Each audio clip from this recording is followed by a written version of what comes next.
Good morning students. आज के class 10 के लिए इस वीडियो का टॉपिक है रिफ्लेक्शन।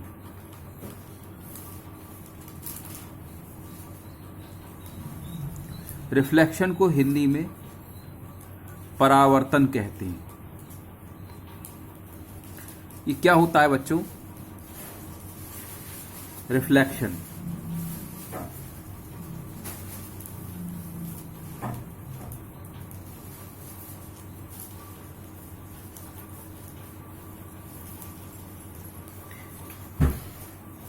किसी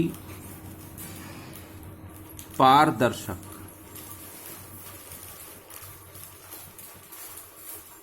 सतह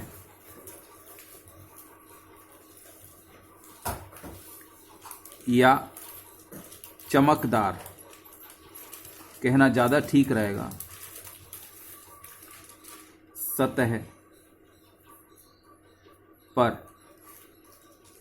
प्रकाश का टकराकर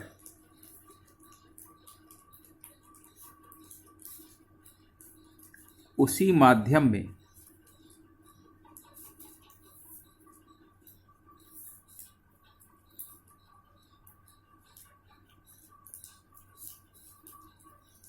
वापस लौटना परावर्तन या रिफ्लेक्शन कहलाता है, या रिफ्लेक्शन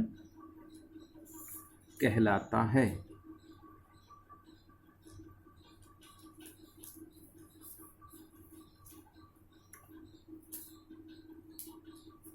इंग्लिश में लिखना चाहें तो आप लिख सकते हैं the bouncing back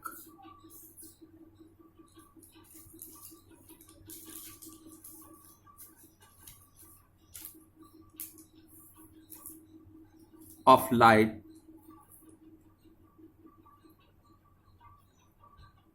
in the same medium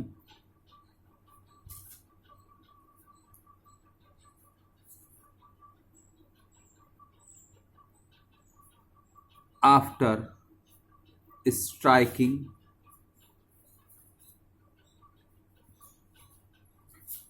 to the surface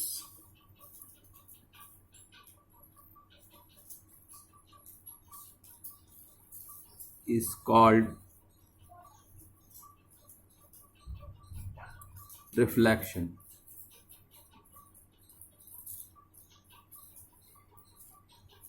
कहने का मतलब है कि आप जब किसी दीवार पर बॉल खेलते हैं तो बॉल को दीवार पर जितनी ताकत से आप फेंकते हैं, क्रिया प्रतिक्रिया के नियम के अनुसार वह उतने ही जोर से हमारी ओर लौटकर आती है। लेकिन लाइट के केस में ये वापस लौटना क्या कहलाता है?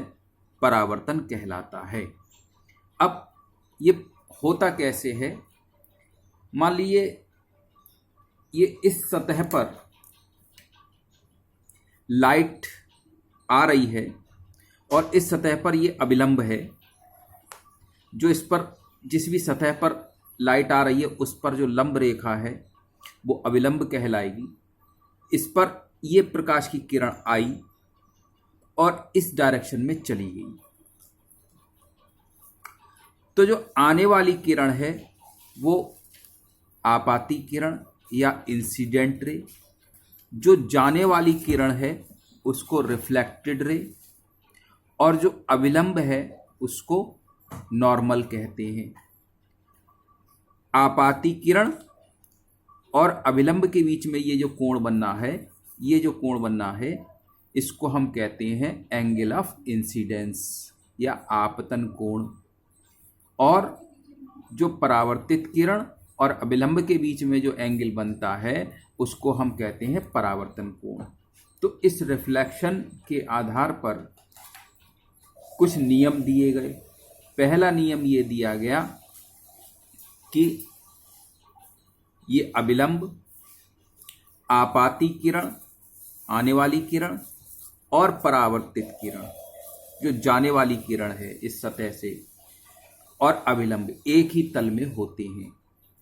ये किस तल में दिखाई दे रहे हैं आपको? कागज के तल में है। दूसरा, आपाती किरण और अभिलंब के बीच में जो कोण बनना है वो आपतन कोण। अभिलंब और परावर्तित किरण के बीच में जो कोण बनना है वह परावर्तन कोण। आपतन कोण परावर्तन कोण के बराबर होता है। अब बच्चों यहां पर क्या है, पहली बात, अब मैं आपसे यहां पे एक सवाल पूछ रहा हूं। मान लीजिए एक किरण इस डायरेक्शन में आई, इस पेन की दिशा में, जो मैंने ऊपर पेन रखा है, तो आपतन कोण इसका कितना हो गया? 0। इसलिए परावर्तन कोण क्या होगा? 0। ये जिस मार्ग से आई थी उसी मार्ग से लौट जाएगी। अब देखिए, मैं इसको, इस सिचुएशन को यहां कागज पर ड्रॉ कर रहा हूं। देखिए, अभिलंब को हम जो परावर्तक तल है इसको ये इस तरीके से पॉलिश तल को दिखा रहे हैं। ये पॉलिश लगी हुई है, चमकदार तल है। इसके ऊपर जो लंब रेखा है वो अभिलंब है या नॉर्मल, अभिलंब या नॉर्मल। जो आने वाली किरण है वो इस तरीके से आई। इसके बीच जो अभिलंब और आपतित किरण,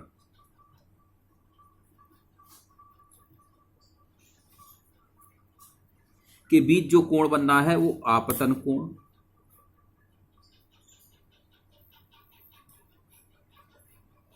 और जो जाने वाली किरण या परावर्तित किरण है और अभिलंब के बीच जो कोण बनना है इसको परावर्तन कोण कहते हैं।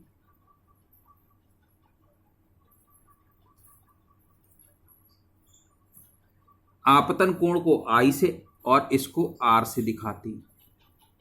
तो इसका पहला रूल ये है,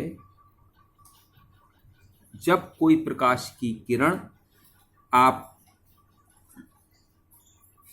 परावर्तन के नियमों का पालन करेगी तो पहला नियम ये है कि कोण I, एंगल ऑफ इंसिडेंस, कोण R के बराबर होना चाहिए। यानी angle of incidence, angle of incidence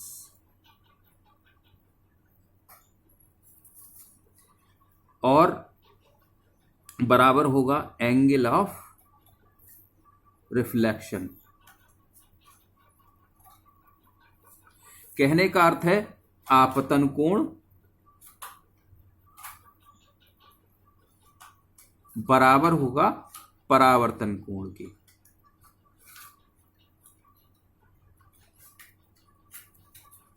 दूसरा रूल है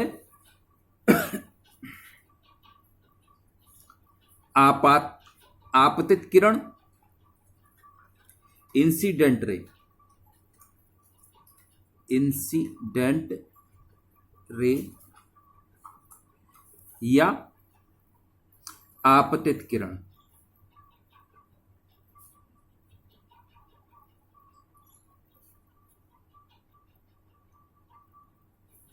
परावर्तित किरण,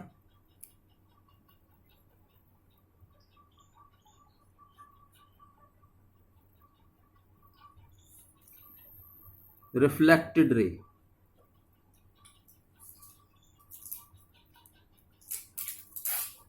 व नॉर्मल या अभिलंब।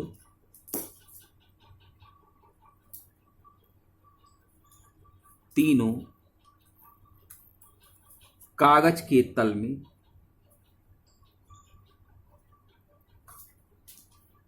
होते हैं। कागज के तल में, या इसी बात को कह सकते हैं एक ही तल में होते हैं।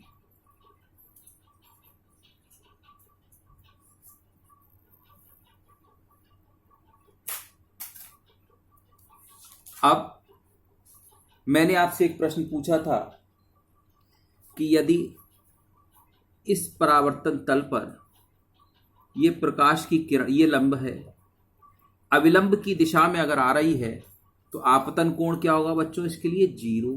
इसलिए परावर्तन कोण क्या होगा? चूंकि आपतन कोण जीरो, इसलिए परावर्तन कोण भी क्या होगा, जीरो। तो इस रास्ते पर आ रही है तो इसी रास्ते पर लौट जाएगी। अब इसमें आगे आता है आपको